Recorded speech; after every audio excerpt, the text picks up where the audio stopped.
Do you smell that? The smell of fall is in the air, and people across the U.S. are preparing for a holiday season that will include gatherings for family and friends, get-togethers, give thanks, and celebrating one another. Much of that celebratory time takes place in the kitchen, the heart of the home, where conversation and meal preparation are shared and enjoyed. At least they should be. Are you ready?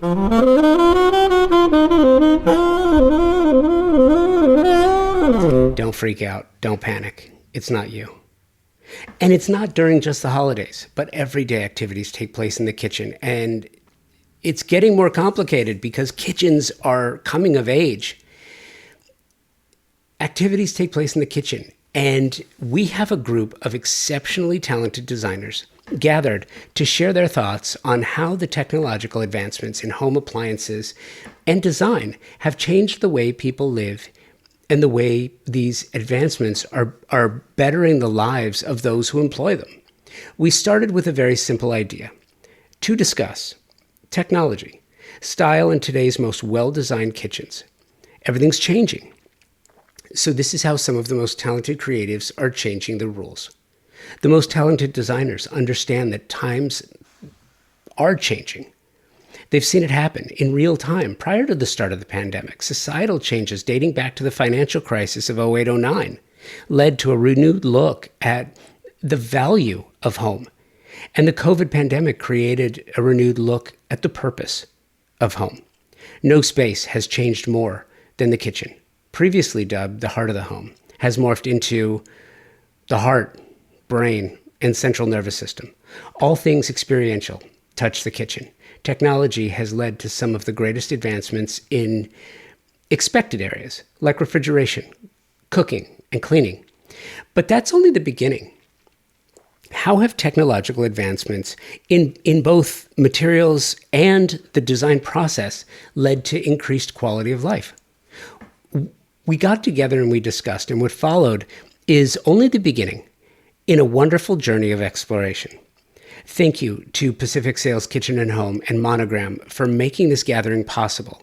Great partners like Pacific Sales and Monogram appreciate their design clients and strive to provide opportunities to gather, learn, and share experiences with our like-minded creatives.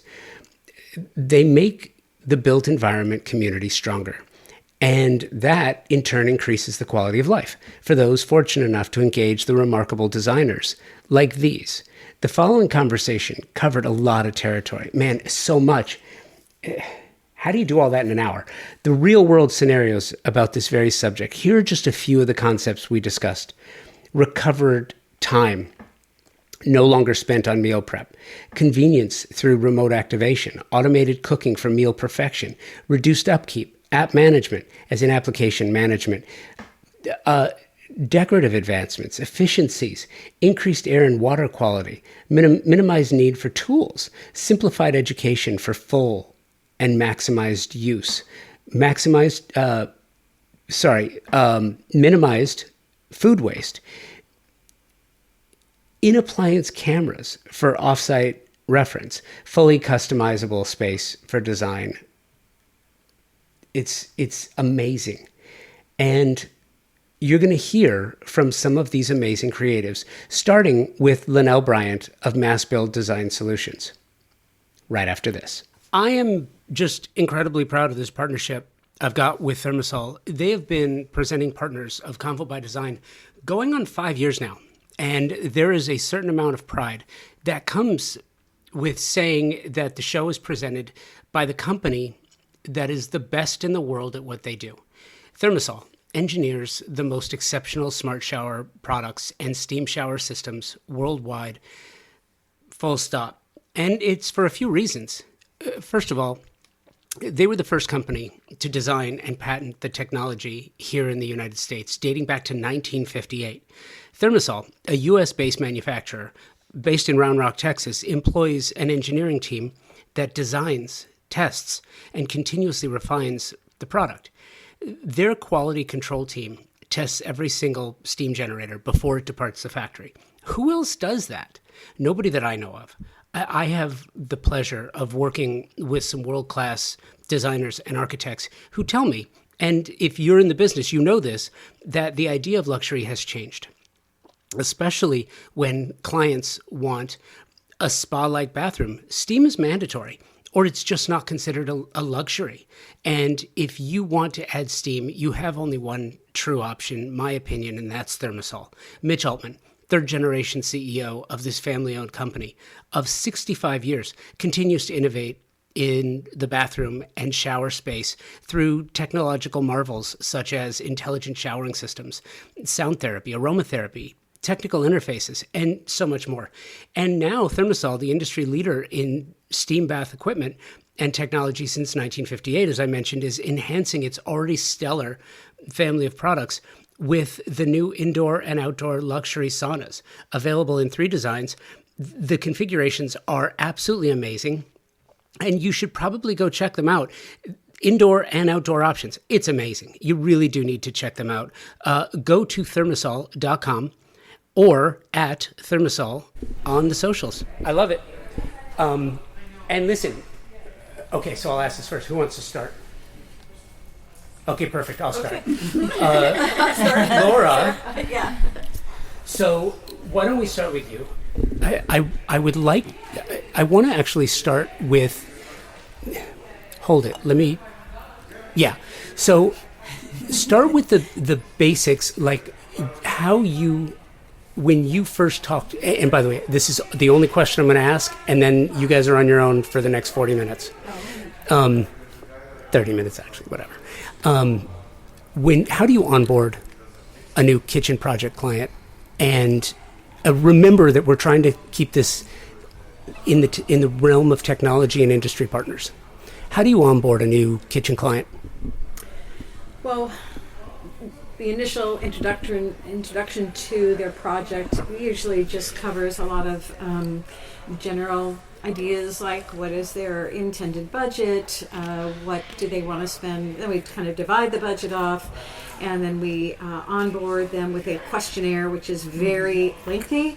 And we put that up we use like a Google Doc that they can just answer live, and we can kind of see it happening live. We can track it, or they can make comments.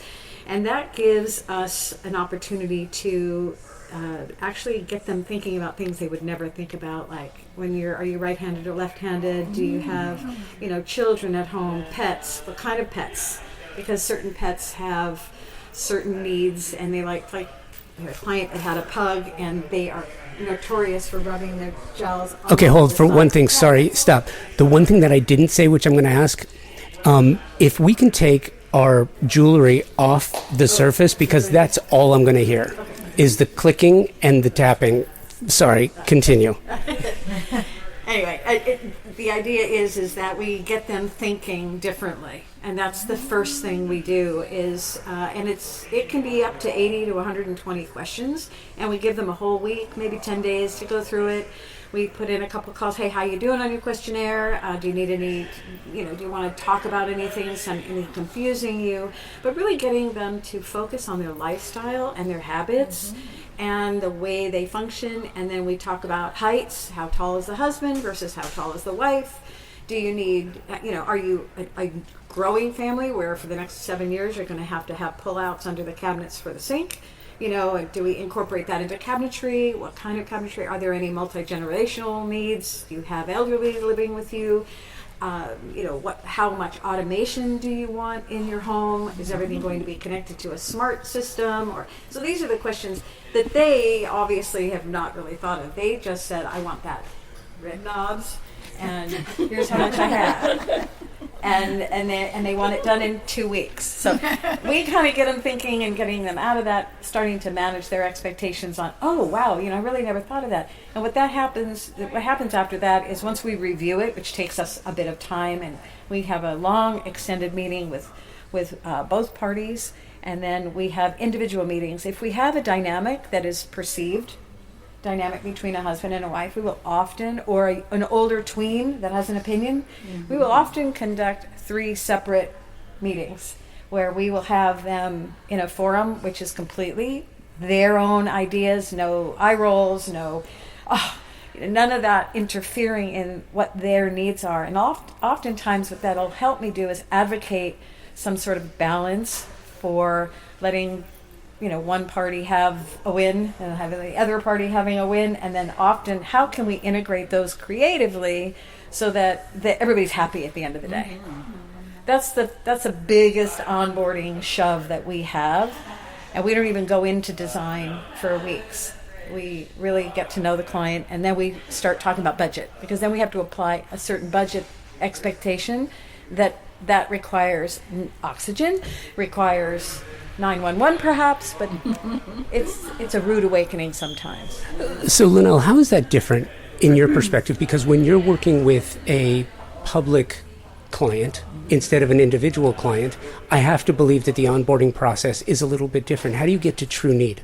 It is, because the initial conversations they have is with an architect, and going through the programming and pre-design with the architect can be very high level, very generic, and oftentimes the end user is not as clear on what they want, because they don't want to scare off the funders. So our job is to then come in once the interior design team is on and really fine tune what those needs are. And then there's needs that are very specific to funding sources. So HUD has a requirement that says certain appliances have to be in the unit. And then some of the tax credit people might say, well, then each unit has to be between this square footage and it has to circulate this certain way. And then there's a requirement that if you open the door, you can't see the bed first. And we're talking about sometimes a very small unit, so that you end up with a galley kitchen almost all the time. And so our job is to then really discuss with the developer who that end user is going to be. If we're working with very specialized population, so that the person who has mental health issues is a different client than somebody who is chronically homeless, who's a different needs as someone who's a transitioning age youth, who's different from a senior and their needs. And so we need to sit down and really discuss what it is who their clientele is, similar to what you were talking about, but how the person who's going to use the space is going to perceive those appliances. So technology in that case then becomes important in the sense of which of these populations, how they interact with it, because each age group, each need has a different way of looking at something.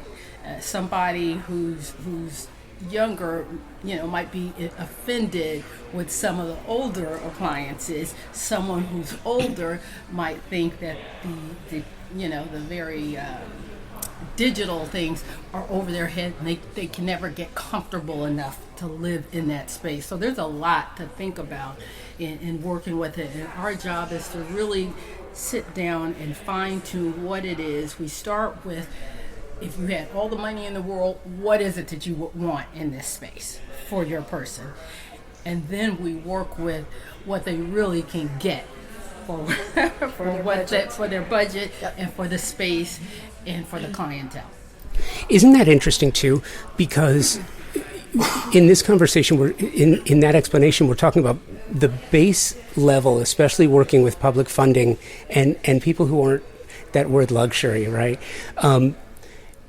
But it's different when you're working with a client with maybe higher budgets and you get that one that says, well, I want the one with the red knobs, or they bring you a picture from a magazine, which is really unfair, about as unfair, and almost, correct me if you feel like I'm wrong, but it's almost insulting to a designer to bring them a picture and say, well, I want that. It's like, well, then go buy that. I'm an artist. I'm a creative. When you talk to your clients who bring you the picture of the gorgeous kitchen, how do you differentiate them and separate them from the, oh, isn't this pretty, that's what I want, from, no, that doesn't match your needs, this is what you want? Well, I have to say, I actually encourage people to bring pictures of what they like. I would absolutely agree. I've never really met anyone that brought me a picture and said, this is exactly what I want. There is usually an element in that photograph that they like. So they usually come with a bunch of photos. I like the range in this one. I like the color of the cabinet in that one.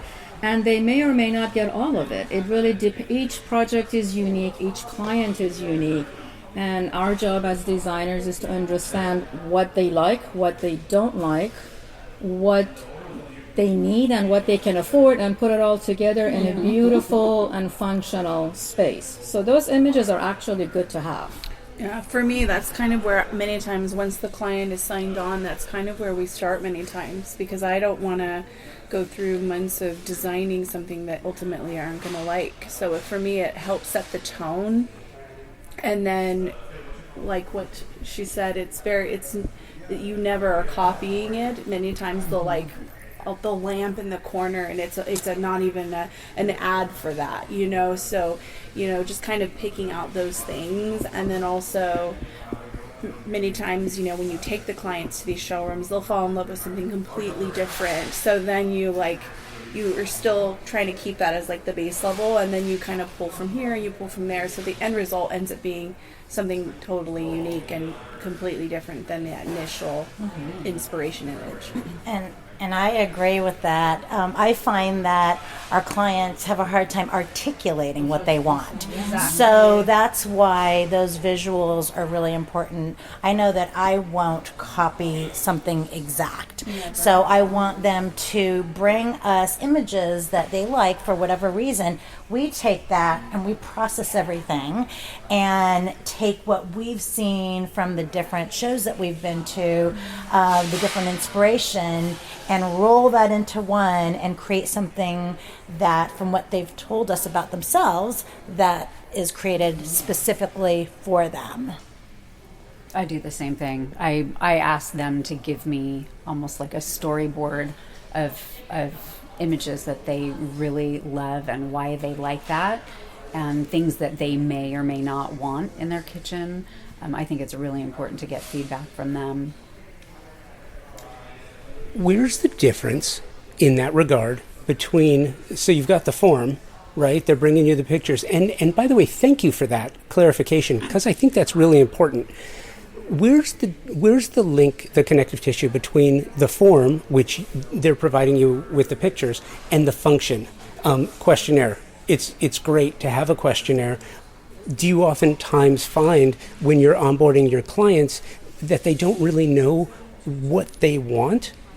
Almost every time, yes. I think part of it is, to what Lauren said, is just kind of asking them the right questions. It's like the right interviewer, which I think you're familiar with, John. Asking the right questions is how they kind of find out about themselves as well. So you kind of take what you know, what you learn from, all the continued education that as a designer you are going to seminars, you're going to trade shows, you're trying to see sometimes going to different parts of the world even.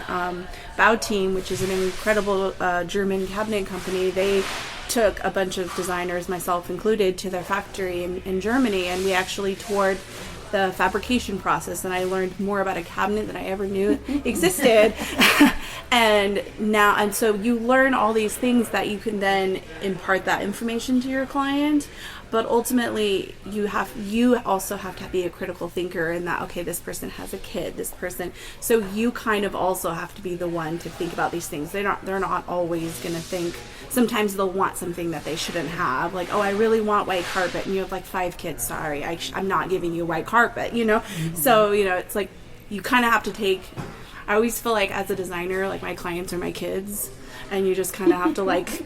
It's like the toddler running through a kitchen or something. You just gotta corral them and kind of lead them a little bit. Otherwise, they're gonna eat the candle or whatever. Like, don't eat that. Well, and also, I think HGTV has kind of ruined so much, because then sometimes they think they know more than we do, and so it's really just a fine line where we have to guide them and make sure they don't eat candles. Yeah, gently remind them you're the professional. Yes, and also and I know that many of us probably are now incorporating the construction aspects into our jobs, because so much of it has to be done ahead of time. So sometimes when we're coming at the end, in the old days we used to come in at the end and then we end up half the time we're fixing things.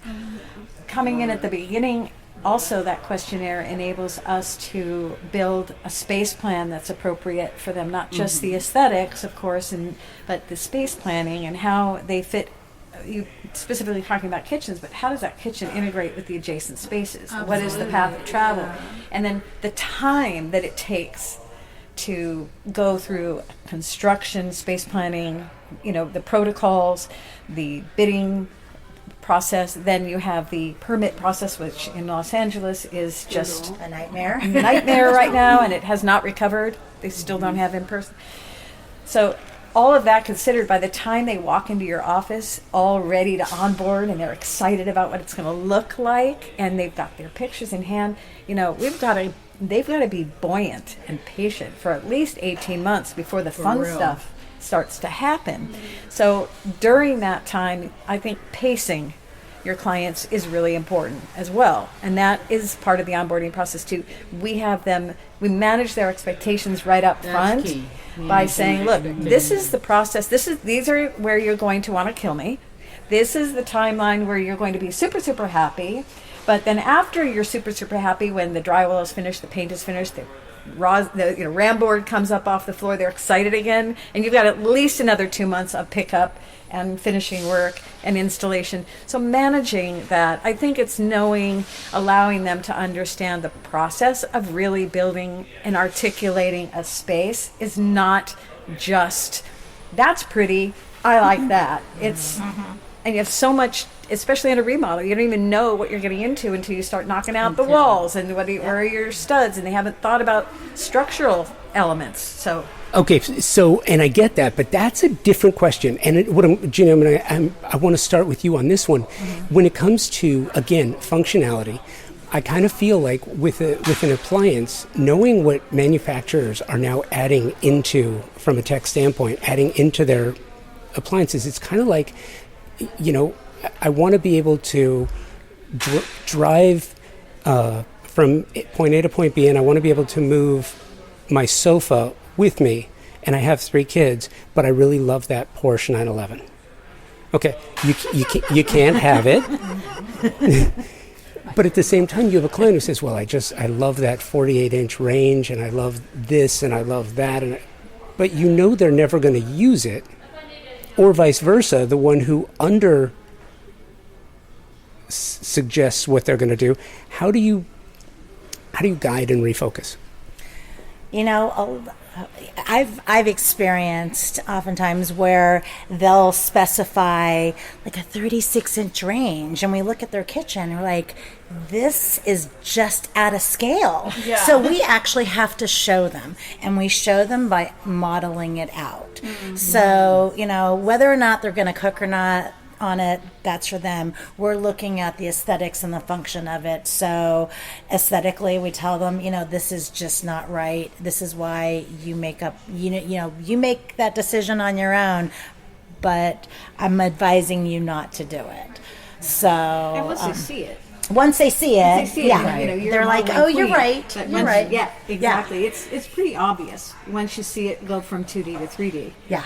And you start applying materiality, that it does get obvious. Yes. I have to say, things have changed so much with technology in all the facets of what we do that I always make the comment, 30 years ago, I could tell my client, well, this is what we have for you, but imagine it green and it's a little larger. And they could imagine. And now they have no concept. I mean, they don't even try to imagine anything. It's I was trying to show someone something the other day, and I said, okay, here it is. Here's the drawing of what it looks like. Well, what if it was brown? Okay, well, it'll be that, and it'll be brown. But I need a drawing. I need visual, because I can't make a decision until I see it with brown. And I need to see it with brown with white on the end. And it's like, oh my gosh. I didn't think about that, people are so savvy, and they're so used now to seeing a visual of everything that becomes so critical to doing our job now, where I didn't have that before. Right. I almost never do a job that doesn't require a 3D model. I like integrate it into like 99% of every project, because then they get to see it. So if they sign off on that and they change it later, there's never, oh, we had a conversation. No, it's in the model. The dimensions are this big. You said you liked it. You want to change it. That's going to cost. Exactly. It's really non-negotiable for us. It replaces it.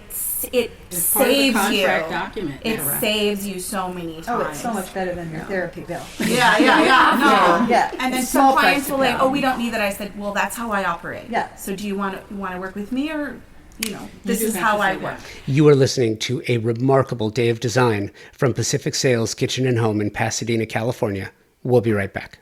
The absolute best specifying designers, architects, and landscape designers are all highly focused on the technology and performance of products and materials today. You just have to be. And you have to, because the products you specify for your projects have to perform and they have to last. That is one of the reasons why I am so incredibly proud to be working with TimberTech. Their focus on the technical renaissance of synthetic decking is literally changing the conversation about innovation and performance. It pulls focus on 3 priorities homeowners have and expect from the products their designers and architects specify for their luxury projects. 1, the aesthetics must match the overall design and fit visually. 2, durability and maintenance. I've told you my board flipping stories about my own wood decks over the years. Clients not only want beauty, but they want ease of use, and they want it to last for decades. 3, sustainably made. Clients are more conscious about the environment, and they want the same of their materials and the companies that manufacture their materials. TimberTech hits each one of these elements with a product that not only meets expectations, they exceed them. TimberTech makes a synthetic decking that looks just like wood. Color and embossed wood grain for a natural appearance. Their composite decking is technologically superior. It's been created to last for decades, and it's manufactured with up to 85% recycled materials. 85% recycled materials. Their advanced PVC vintage and landmark collections have a Class A flame spread rating, making these products an amazing choice for wildfire-prone areas, which unfortunately continues to grow on the risk map. Check the show notes for more information about this and to find the nearest showroom or lumberyard where you can find TimberTech. You can also check them out directly, timbertech.com. As a busy professional designer, you know how important it is to find the right partnerships. Partnerships that allow you to specify the right products for every project. Professionals like you don't just have time to sit around and waste, right? So let me tell you about one of my partnerships. Pacific Sales is here to serve you with expert, knowledgeable, and non-commissioned professionals to help you specify the right product for all your projects. Non-commissioned. That means their only incentive is your satisfaction. Pacific Sales Kitchen and Home, a Best Buy company, has just that, with over 60 years of service in Southern California. Pacific Sales is your destination for exploration, advice, and inspiration. And you will find all your favorite brands, like Monogram, and their commitment to providing exceptional products, starting with materials. Monogram sources commercial-grade stainless steel on their refrigerators, unscratchable sapphire glass on their cooktop knobs, durable marine-grade bearings on their dishwasher racks. Monogram takes inspiration from the leading-edge materials used in the high-end automotive and aeronautics industry to provide you with lasting beauty and exceptional quality. The beauty is backed by the same level of attention to performance, which is why Monogram appliances are trusted and sought after by chefs all over the country. Chain-driven French oven doors that can be opened with one hand, and an industry-exclusive hearth oven that allows for all-electric indoor brick oven-style cooking without the need for external ventilation. These are just a few of the things that make Monogram so special. Pacific Sales features Monogram appliances, and Pacific Sales Kitchen and Home team is here to help you and offer their Pro Rewards program, which is a trade program unlike any you have experienced before. And here's the cherry on top, access. access to exclusive builder trade incentives from top brands like Monogram. Visit a Pacific Sales showroom today to learn how you can unlock additional savings and benefits. Don't miss out on the opportunity to work with the best of the best. Visit Pacific Sales Kitchen and Home today and elevate your projects to new heights. Pacific Sales Kitchen and Home, where excellence meets expertise. Because otherwise, those are the people who are going to change their mind the most, and then there's going to have no cohesion. Right. It's going to look like a toddler designed the space. And there's also something to be said about the saturation of AI that makes it very, very difficult for us to manage expectations as well, because they'll come with something that's complete. I mean, you look, just scroll for 2 minutes down Instagram. It's completely It's not possible. unfeasible construction. It can't be done. And it just can't. And the idea that there's getting saturated with these ideals of what's possible and it's impossible is another aspect to rendering accurately, and that is very important part of the whole process. It has to be, and having them sign off on them. It is.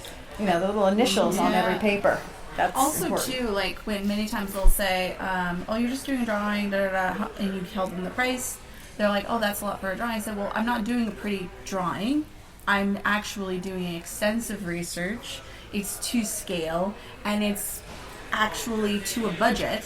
So it's not just a pretty picture." I said, "That's very easy to do, but then it might not be something you can actually have a deliverable on. You know, we want you, so you're not paying for a drawing, you're paying for something, Construction document. Yeah. construction It document really that is. can actually be executed."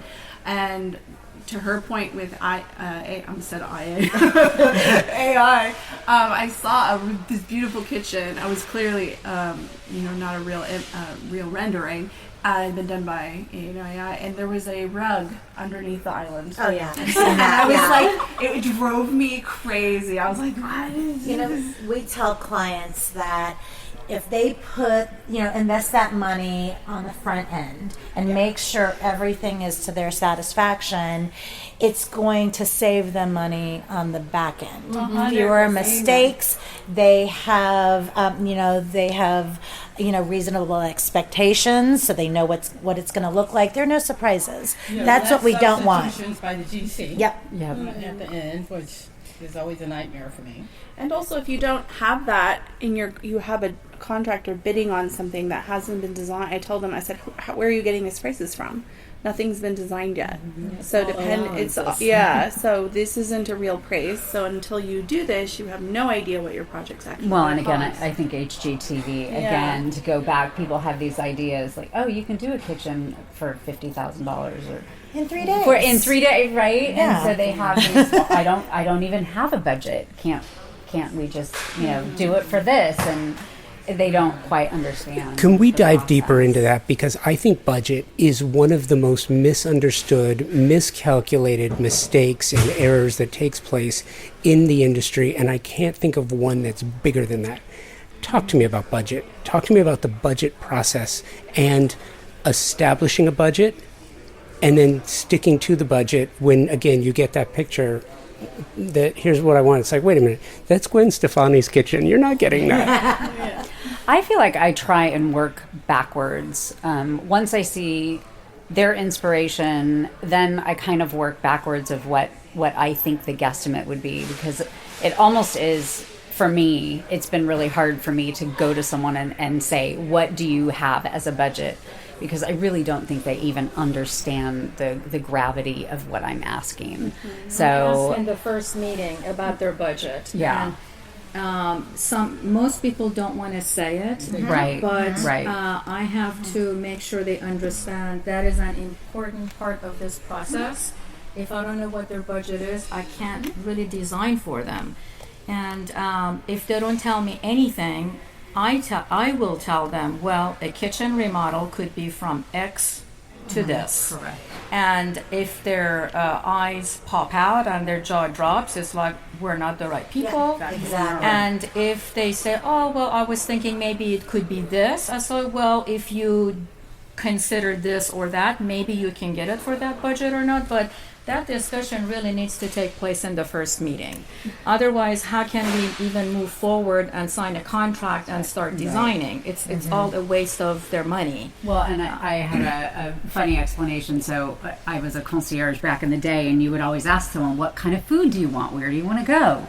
And they would always say, oh, it doesn't matter. And so our response was, there's a really great Ethiopian restaurant down the street. And people would say, oh, I don't want Ethiopian food. I was thinking something like Italian. So the minute you suggest something, then all of a sudden they're just talking about all these other things that they actually want. So the minute you say something they don't want, then they start to be a little more clear. So and then there's I think that's a key point when the vendors help out quite a bit. Yes. Because I rely on my vendors to provide the additional information and knowledge that I just can't know. So I might say, and I've done that before where I've called here and I'll say, okay, this is what I was thinking. This is what are the various options and what's the pros and cons, because I used to think that I needed to be the all-knowing, omniscient, seeing eye. super design person, and if I didn't have the answer, then I wasn't qualified to do the job. And then it just took too much time, and I started realizing, you know what, I don't have the capacity to know all of that. I rely on my vendors to say, okay, what's new? Where the trends all are. the time. Yeah, They really do. my person wanted this. I quoted it. It's too high. What do you have that gives them the feel of this, or what is it that they're really asking for? What are the options? Yeah. Well, I also think it's very helpful when you do showroom visits with clients, because if they're only hearing these huge numbers from you, they don't.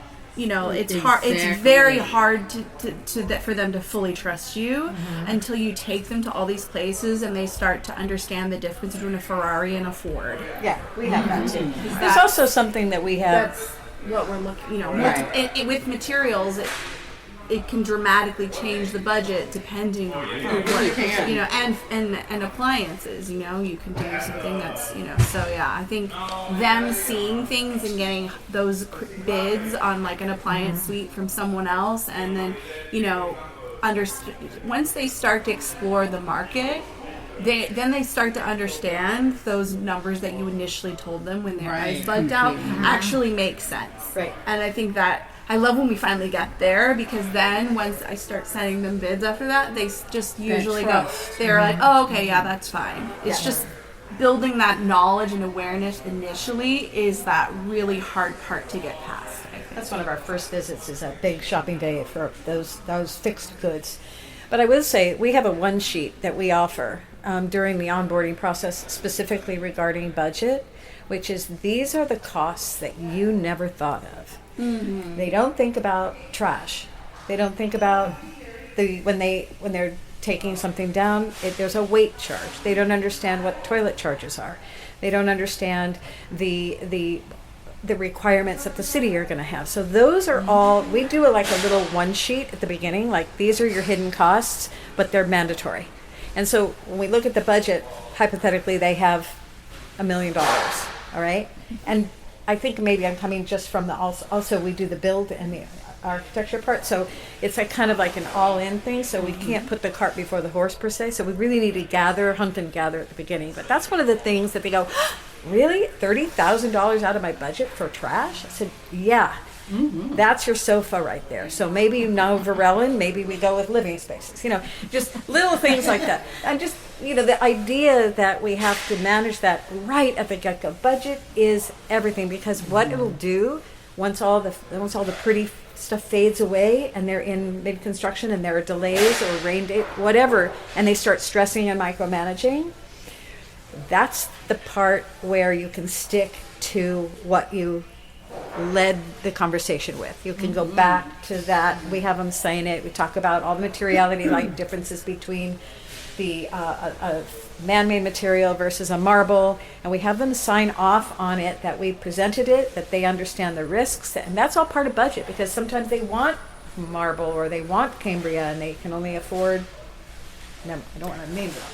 Okay, so last question.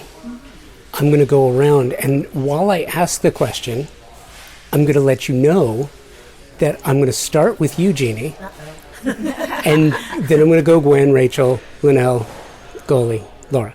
Okay, so I'll give you time to think about your answer while I'm asking the question.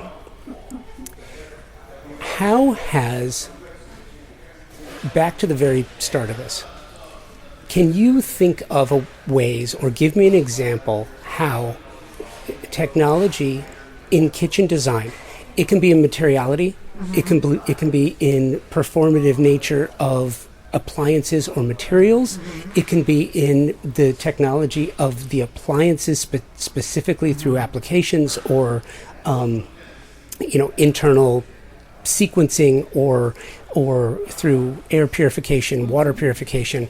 It can be the differences between, if someone is asthmatic and removing natural gas from the environment for induction, or to say, hey, you know what, we're going to compromise. We'll go with the gas top, but we'll have an electric oven. To remove. Can you give me some examples or ways in which technology advancements have bettered the lives of your clients? Absolutely. So for one thing, technology in the appliances, we've gained a lot of our time back that we didn't have before. I think I mentioned to you yesterday, if I know that I'm having people over for breakfast in the showroom in the morning, I can turn on preheat on the oven when I leave the house, and the oven's going to be ready to go to temperature, when I get there. I can just pop whatever I need in. We also have, air frying technology that's built into the appliances, and those were like remote upgrades. One day we didn't have it, next day we did. So that allows us to cook our food faster and also crisp it to where we couldn't do that before. Materiality, the countertops, in this area, people love natural stone, but they're always complaining about the etching with marble. Their kids spill their orange juice and it's all dull. Well, nowadays, with porcelain, you can mimic that look of natural marble, but without the upkeep. So you can put whatever on it. 10 years ago, they did have... they did print on porcelain, but it was very pixelized. Now it is so fine that you can barely see the difference. Now they're also doing a through body. Before you could only do a polished edge, but now with a through body you can have a decorative edge. So the technology they keep on ramping it up. She did. She hit all the points, I think. You could just say same. Time and efficiency. Just to kind of to go in a different realm, to think about what COVID really kind of did for us in terms of design for me. I think of it in a way where, airflow is probably something that I think about more, adding more windows and maybe not doing as many uppers, or making bigger windows so that the outdoor, breeze can come in. And again, to your point about asthmatics, if you have a kid that has asthma in the house, I think all those things, airflow. And then the other thing, microplastics. We eat like a credit card a week now or something. I don't know. It's something just crazy. So I always try and stay up on those technology trends. The health benefits are really important to me. It's hard to follow up after Jeannie. I think she covered everything. Yeah, I really don't know what else to add to that. I mean, I would just say that for me, it's a little tough because most of the projects that I've worked on in the last 2 years, the clients have really been the ones to choose the appliances. I will bring them to, Ferguson, Snyder Diamond, Pacific Sales, all the different large showrooms, and then kind of give my 2 cents as to what those, what I would like to see in the space.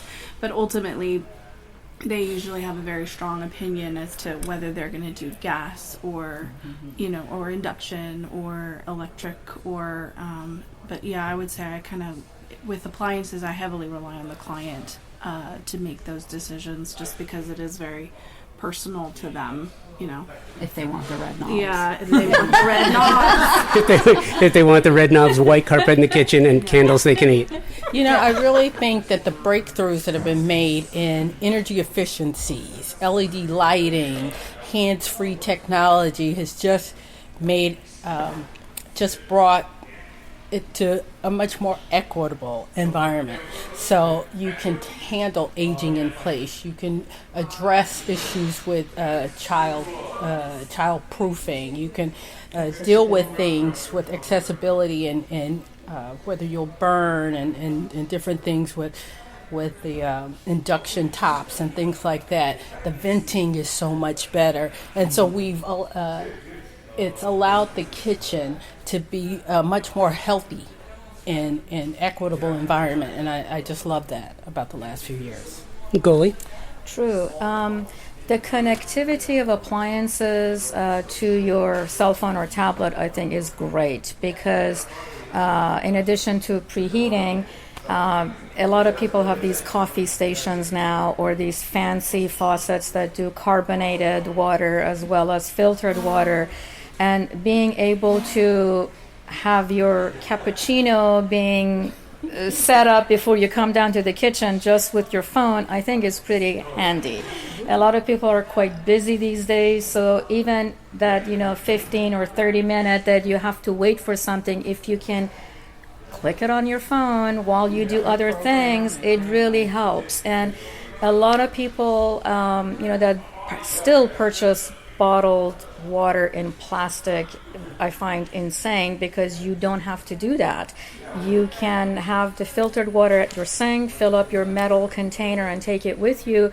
But the carbonated option is really nice because I have clients that really like carbonated water, and they were buying all this plastic bottles, which they are not doing that now. That zip faucet is amazing, and they can do that. And just like you put your clothes in the washer, you get a notification that it's ready to go in the dryer instead of constantly going back and checking, is it ready? Do I need to do this?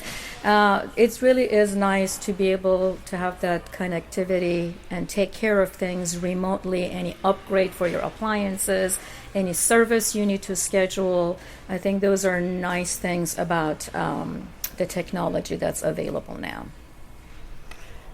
Same. I was holding on to my zip water at the end. But I will say this, to kind of just because I can't really add anything that hasn't been already spoken about, but I would say that's the key to true luxury. And I would say it applies, all of this that everybody's spoken about, it really does apply to customization, which really does help a designer create a very unique space, which is very high level. I mean, these details are like no joke, but they're almost at this point the technology is becoming mainstream. And I think having an elderly person in the house, having people that like animals that can't have certain scents and certain things, so it all weaves into health and wellness. The luxury items that are now, the more they do them, the more they become competitive, the more they become affordable. And I would think that on the back end, all I could add to all that beautiful information is that how we as designers now have access to the technology. I know, for example, Jeannie and I are very heavily involved in the monogram idea, that because when they first started, there was really a lot of, they were very open to fixing the installation guides, right? And tweaking things so that they were designer friendly, because the climate is shifting, the industry is shifting, where more and more designers are becoming front enders. So they're coming in at the very beginning now, not at the very end, and they're making these very, very cost effective, costly, luxury driven decisions way up front. before space planning is even getting done. And so the idea that technology can help us, it's fluid now. We have information like we never had before. So just the access to the information, to the technology, that's a big change. And that's becoming very streamlined. So for me, summing it all up, having a great rep, having the great information, being able to have access to all facets of that appliance from beginning to end, how it's being installed, what are the requirements, what are the sustainability factors, the off-gassing factors, the microplastics, all of that is it's too much information for our clients to manage. And so we have to manage that for us. So I would say technology helps me on the back end just get it all right. Because it's all there. When you have a great industry partner, when you do have an issue, they're so ready to solve that problem for you. And think that, especially with these appliances are like the cost of a car, so that's super important. If a client knows that if there is going to be an issue, that there is someone that's going to pick up the phone and handle that, they're way more likely to go with a higher end built-in appliance and go that direction. Thank you. Thank you. Yeah. Let's get your card or whatever. So, technology. first of all, technology, right? Before we even get to that, apologies. I think I'm 5 minutes over. But okay. I value In your LA time. time, In- that's okay. not That you did an amazing job. But I value your time, and I just want you to know gratitude and appreciation. I am so thankful. I live for this.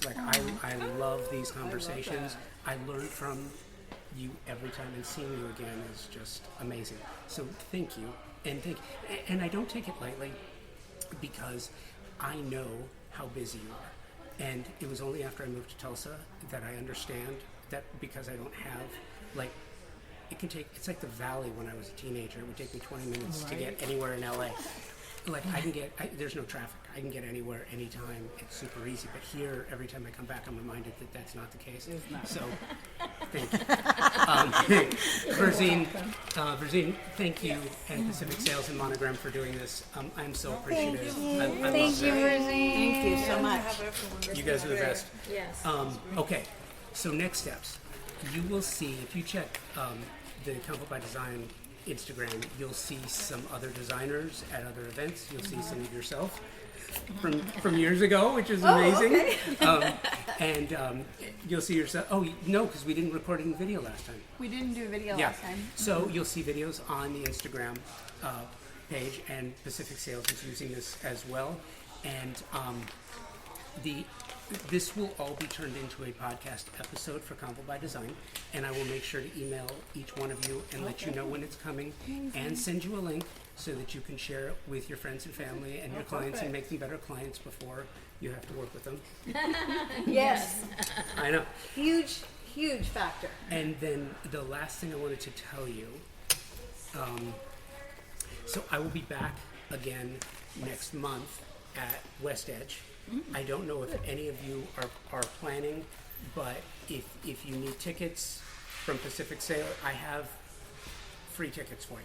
Okay. So I'm good. if you need them, Verzine, do you want to send it out, or how do you want to? Yeah, I can send it out to you guys. That would be amazing. Okay, good. Perfect. Yeah. And then I'll be there, so I would love to see you. Okay. Thank you. This was great. This is great. Take snacks, please. Thank you so much, you Josh. for all the snacks. Always so much fun. Zip water. Can we take a selfie? Oh my gosh, No, that's I what love I that. was thinking. What selfie. else is coming? Who's doing it?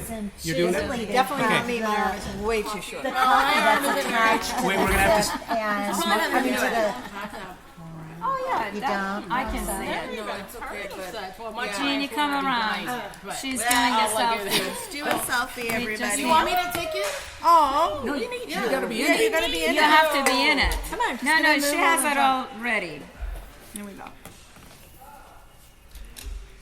Everybody? Okay.